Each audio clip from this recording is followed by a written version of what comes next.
लेखक तथा प्रशिक्षक बाबुराम टन्डनको लेखाविधि ट्याली सिकाउने पुस्तक बजारमा आएको छ। मङ्गलबार अनामनगर स्थित डालु रेस्टुरेन्टमा आयोजित एक भव्य कार्यक्रमका बीच ट्याली नामक सो पुस्तकको विमोचन गरिएको हो। रेस्पेक्ट कम्प्युटर इन्स्टिच्युट अनामनगरले आयोजना गरेको कार्यक्रममा प्रमुख अतिथि स्पार्क ग्रुप अफ कम्पनीका अध्यक्ष तथा युवा व्यवसायी रोशन घिमिरे हुनुहुन्थ्यो। विशिष्ट अतिथिहरूमा ग्रिन सिटी हस्पिटलका अध्यक्ष तथा समाजसेवी डाक्टर एलबी टन्डन, साहित्यकार राधेश्याम लेकाली, इन्जिनियर रामबहादुर घिमिरे, रबिन कटुवाल, उमेश त्रिपाखेती, सुदन गेवाली, नवीन चौहान, विष्णु शर्मा, सीताराम घिमिरे लगायतले सुपुस्तक विमोचन गर्नुभयो। पुस्तक विमोचनपछि बोल्दै प्रमुख अतिथि रोशन घिमिरेले टन्डन मेहनती, इमान्दार र सत्कर्ममा लगनशील व्यक्ति भएको बताउनुभयो। आफूसँग केही समय काम गरेको स्मरण गर्दै उहाँले टन्डन आफै रोजगारदाता भएकोमा प्रशंसा गर्नुभयो। 7 वर्ष जति मसँग काम गर्नुभयो र म आफै केही गर्छु नि त भन्न थाल्नुभयो, हुन्छ भन्ने गर्यो। त्यही दौरानमा मसँग भेटिरहनुहुन्थ्यो, मसँगबाट त्यहाँबाट छुटेपछि पनि। त्यही दौरानमा मैले एउटा किताब निकाल्ने भएँ भन्नुभयो। किताब निकाल्ने भएँ, म यसो यस्तो प्रोग्राम गर्छु भन्नुभयो। मैले अहिले तपाईँ भर्खरै सुरुवात गर्न लाग्नु भएको छ, आखिर यो प्रोग्राम गर्दाखेरि सर्टेन पैसा त खर्च हुन्छ, तपाईँलाई सर्टेन सोर्स चाहिन्छ। त्यो चिजलाई इफेक्टिभली बरु तपाईँ आफ्नै कुरामा खर्च गर्नु न, अथवा तपाईँको आफ्नो ग्रोथलाई बढी खर्च गर्नु न भनेर मैले एकचोटि सम्झाएँ। दोस्रोपल्ट फेरि आउनुभयो, होइन सर मैले त गर्नै पर्ने हो भन्नुभयो। गर्नुपर्ने भयो, गर्नु नि त भने मैले। अनि त्यसो भन्न छुट्यो। तेस्रोपल्ट फेरि आउनुभयो, अनि यसो हुने भयो, म तपाईँलाई चाहिँ यो मोडेलमा म यसरी गर्न खोज्छु म भन्नुभयो। मैले चाहिँ मलाई तपाईँले व्यक्तिगत रूपमा केही पर्दैन, तपाईँलाई यो चिजलाई मलाई बाहिर राखेर अथवा अरू कसैलाई तपाईँले पिक गर्दाखेरि तपाईँलाई राम्रो हुन्छ। अथवा दाई हुनुहुन्थ्यो, दाईको नाम लिइरहँदै हुन्थ्यो, दाईलाई गर्नुहोस् न भन्ने। मैले यो कुरामा मलाई धेरै नसम्झाउनु सर, यसमा चाहिँ मेरो अनुसार तपाईँ आइदिनु पऱ्यो भनेर भन्नुभयो। त्यो चाहिँ मेरो खुसीको लागि अथवा मेरो चाहनाको लागि पनि त्यति चाहिँ गर्नु पऱ्यो भनेर उहाँले भन्नुभयो। अब मैले त्यति भनेपछि धेरै कुरा गर्ने कुरा भएन। र हामी कहाँ चाहिँ मेरो यत्रो व्यावसायिक जगतमा हामी खास यस्तो सेसनहरू अथवा यस्ता फर्मल कुराहरूबाट म जहिले पनि टाढा भागै गर्ने व्यक्तित्व हो जस्तो लाग्छ। मैले खासै यस्तो फर्मल सेसनहरू, यस्तो अनुभव चाहिँ लिएको थिइनँ। तर यहाँ आउँदा के यो त अहिले यसो हेर्दाखेरि स्पार्क आफैले प्लान गरेर गरे जस्तो देखेँ। एलबी टन्डनले हिसाब, निसाब र पिसाब क्लियर हुनुपर्छ भन्दै हिसाब सही राख्ने पुस्तक लेखेकोमा टन्डनलाई बधाई दिनुभयो।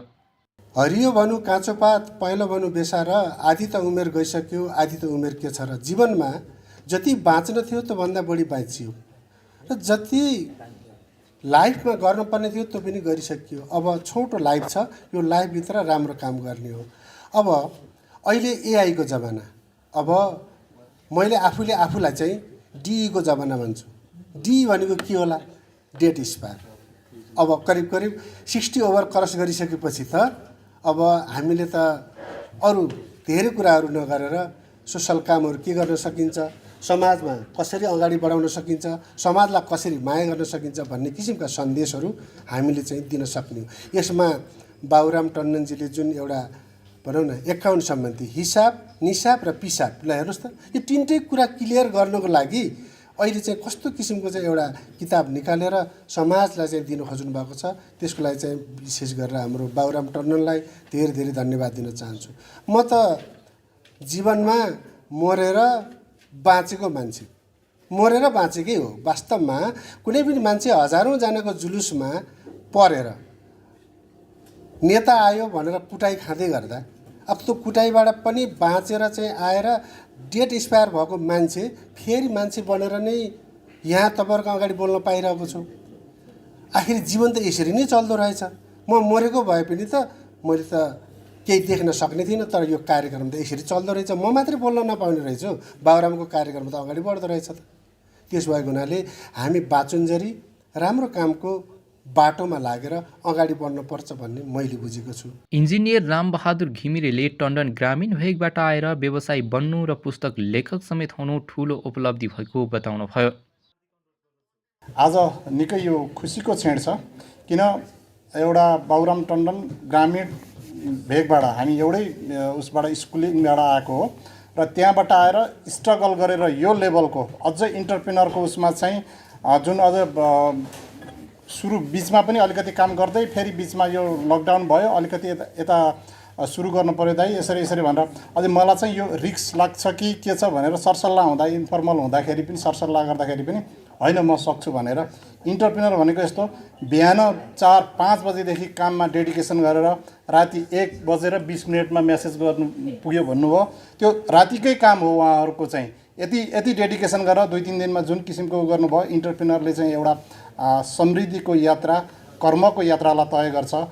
अर्का वक्ता रबिन कटुवालले सामाजिक सञ्जालमा सायरी लेख्न लालायत हुने हामीहरू डायरी लेख्न अल्छी गर्ने बताउँदै टन्डनले मेहनत गरेर डायरी लेखेर पुस्तकको रूप दिएको बताउनुभयो। पुस्तक सिर्जना गर्नु चान्सुने कुरा नभएको भन्दै उहाँले पुस्तक लेखनको विज्ञतालाई निरन्तरता दिन टन्डनलाई आग्रह गर्नुभयो। म विशेष गरी बाबुराम सरलाई हार्दिक बधाई दिन चाहन्छु। पुस्तक सिर्जना गर्नु या कुनै कन्टेन्ट क्रिएट गर्नु यो चान्चुने कुरा होइन। अहिलेका तपाईँ हामी बरु सामाजिक सञ्जालमा सायरी लेख्न बडो लालायत हुन्छौँ, तम तयार हुन्छौँ, तर डायरी लेख्न तयार हुँदैनौँ। उहाँले त्यही डायरी लेख्दा त्यो डायरीलाई किताबको रूप पक्कै दिनुभएको होला। म बुझ्न सक्छु उहाँको यो शिक्षा क्षेत्र र विशेष गरी पुस्तक लेखनको क्षेत्रमा उहाँको यात्रा आफ्नो जुन विषयमा विज्ञता छ त्यो विज्ञता यो भरपुर समाजलाई पनि दिनुहोला। उहाँलाई म हार्दिक शुभकामना दिन चाहन्छु।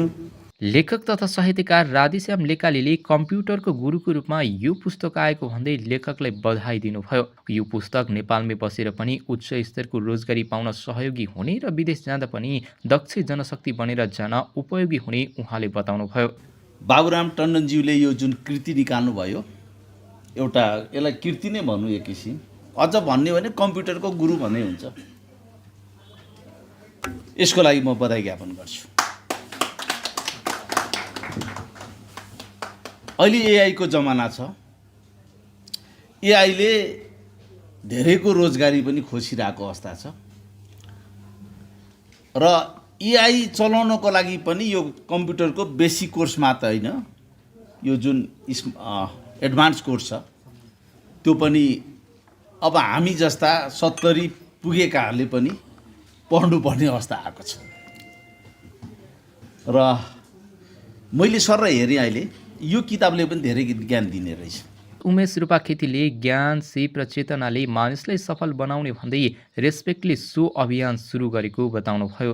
डिजिटल लिटरेसी अनिवार्य भएको भन्दै पुस्तकमा भएका कुराहरूलाई व्यवहारमा उतारेर आफूलाई दक्ष जनशक्तिको रूपमा विकास गराउन सकिने उहाँको भनाइ छ। मान्छेलाई उभिन सजिलो बनाउने, मान्छेलाई समाजमा प्रस्तुत हुनको लागि सजिलो बनाउने भनेको ज्ञान, सिप र चेतनाले हो। ज्ञान, सिप र चेतना चाहिँ फर्मल एजुकेसनबाट पनि हुन्छ, इन्फर्मल एजुकेसनबाट पनि हुन्छ। अहिले यो रेस्पेक्ट इन्स्टिच्युटबाट आइटीसँग रिलेटेड सिप पनि सिकाउने, ज्ञान पनि बाँड्ने र अर्निङको लागि पनि इन्भाइरोमेन्ट क्रिएट गर्न सकिन्छ भनेर जे प्रयत्न गर्नुभएको छ। यो किताब चाहिँ किताब मात्रै होइन कि यो किताबबाट यसलाई आफ्नो चाहिँ पर्सनल लाइफमा अप्लाई गरेर, हुन त अहिले धेरै कुराहरू किताबमा भएको जस्तै त्योभन्दा पनि अझ एडभान्स कुराहरू चाहिँ हामीले पाउँछौँ, अनलाइनतिर पाउँछौँ। च्याट जिपिटीमा सोध्यो भने पनि एन्सर आउँछ। तैपनि हार्ड कपीमा छ। यो जोडिने चिज हो। रेस्पेक्ट इन्स्टिच्युटसँग सायद जोडिने माध्यम बनाउन खोज्नु भएको जस्तो लाग्छ हाम्रो चाहिँ अध्यक्षज्यूले। यहाँ नेपालमा बसेर काम गर्नको लागि पनि, नेपाल बाहिर गएर काम गर्नको लागि पनि आइटीसँग फ्रेन्डली हुनुपर्ने, डिजिटल लिट्रेसीसँग चाहिँ बढी डिजिटल लिट्रेसीमा पारङ्गत हुनुपर्ने अवस्था छ। त्यसको लागि यो किताब अनि यो इन्स्टिच्युट उहाँहरूको प्रयत्नले कहीँ न कहीँ कन्ट्रिब्युसन गर्छ जस्तो लाग्छ। भक्त सुदन गेवालीले पहिले जुन इन्स्टिच्युटमा काम गरी अहिले आफ्नो छुट्टै इन्स्टिच्युट सञ्चालन गर्दा पनि पुरानो संस्थाप्रतिको सम्मान उच्च रहनु उदाहरणीय रहेको बताउनुभयो। पठन संस्कृति घटिरहेको बेला पुस्तक प्रकाशन गर्नु आफैमा चुनौतीपूर्ण रहेको बताउँदै कम्प्युटर सम्बन्धी पुस्तक निकालेर टन्डनले चुनौती स्वीकार गरेको उहाँले बताउनुभयो। सही प्रश्न गर्नु नै सही उत्तर पाउनु हो भन्दै यो पुस्तकले प्रश्न गर्न सिकाउने उहाँको भनाइ छ।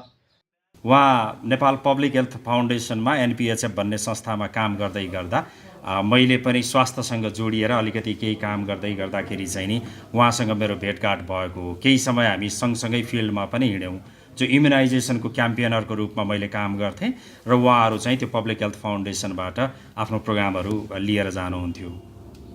त्यस पछाडि आएर स्पार्कमा उहाँले अगाडि भने जस्तै 7-8 वर्ष बिताउनु भयो।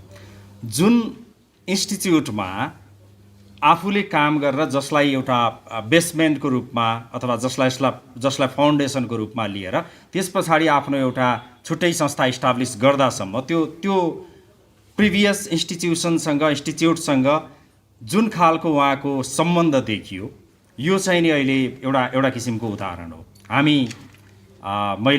मलाई हिजो यतिकै मनमा आएको कुरा गरेको थिएँ। हामीले असाध्यै धेरै ती कुराहरू सम्झिन्छौँ जुन कुराहरू पास्टमा हामीलाई कसैले हेपेका छन्, गाली गरेका छन्, हामीलाई कसैले होच्याएका छन्, हामीलाई कसैले खुट्टा तानेका छन्, हामीलाई कसैले नेगेटिभ कुरा गरेका छन्। हामी ती कुराहरू प्राय सम्झिँदैनौँ जसले हामीलाई हात दिएको छ, साथ दिएको छ, अगाडि बढ्न प्रेरणा दिएको छ, अथवा चाहिँ नि पुस गरेको छ, अथवा चाहिँ नि एउटा मोटिभेट गरेको छ, अप्रिसिएट गरेको छ। ती कुराहरूलाई कम सम्झिन्छौँ। हामी विगतका ती नकारात्मक कुराहरूका भारीहरूलाई लिएर अगाडि बढिरहन खोजिरहेका हुन्छौँ। अर्का वक्ता नवीन चौहानले पवित्र पुस्तक विमोचन गरेको भन्दै टन्डनलाई शुभकामना दिनुभयो। आफ्नो शैक्षिक नेटवर्कमा यो पुस्तक र लेखन टन्डनलाई समावेश गराउने पनि उहाँले बताउनुभयो। तर एउटा कुरा यहाँ आएर मैले थाहा पाएँ कि उहाँले यस्तो पवित्र बुक लन्च गर्नुभएको रहेछ। त्यसको लागि उहाँलाई म हृदयदेखिको शुभकामना दिन चाहन्छु। अब मैले चाहिँ भन्नुपर्दा हामी लिभरपुल एजुकेसन नेटवर्क चलाउँछौँ। त्यो भनेको लिभरपुल मन्टेसरीदेखि ब्याचलरसम्म लिभरपुल मन्टेसरी, लिभरपुल स्कुल र मिल्टन कलेज भनेर अबाउट 2700 विद्यार्थीहरूलाई पढाउँछौँ। उहाँ मेरो अभिभावक पनि हो। त्यसैले अभिभावकले यति गरेकोमा म आउन पाउँदा म आफू पनि गर्वित छु। उहाँलाई बोलाएकोमा म धन्यवाद टक्राउन चाहन्छु। र अहिले हामी प्रोफेसनल्ली काम गर्ने मान्छेहरू नेपालमा अहिले रोजगारी नै छैन भनेको बाहिर हावामा सुनिन्छ। तर एउटा प्रोफेसनल मान्छे, अकाउन्टेन्ट, टिचर अथवा कुनै प्रोफेसनल मान्छे खोज्यो भने एउटा सिभी आउँदैन। एकदम त्यो समस्याले हामी पीडित भइरहेछौँ। र उहाँले यो जुन बुक निकाल्नु भएको छ, अहिले आइटीको जमानामा यो बुकको ट्रेनिङबाट त्यो निक्लिने मेन पावरले यी केही गरेर विदेश जाने मेन पावरलाई थोरै यहाँ युटिलाइज गरेर एउटासम्म इँटा थप्छ कि भन्ने म हार्दिक यहाँ नमन गर्न चाहन्छु। सरलाई धेरै धेरै धन्यवाद। विष्णु शर्माले यो पुस्तक ट्याली सिक्न चाहनेका लागि पूर्ण पुस्तक भएको बताउनुभयो। इन्स्टिच्युटले गुणस्तरीय कम्प्युटर शिक्षा दिँदै आएको बताउँदै लेखक र संस्थाको विकासको लागि शुभकामना दिनुभयो। कामप्रतिको डेडिकेसनमा उहाँ एकदम अब्बल ठानिनु भएको छ। गाउँ सम्बन्धको हिसाबमा हेर्दा पनि उहाँको मेहनतलाई देखेर हेर्ने मान्छेहरूले ईर्ष्या गर्नेसम्मको उहाँको मेहनत छ।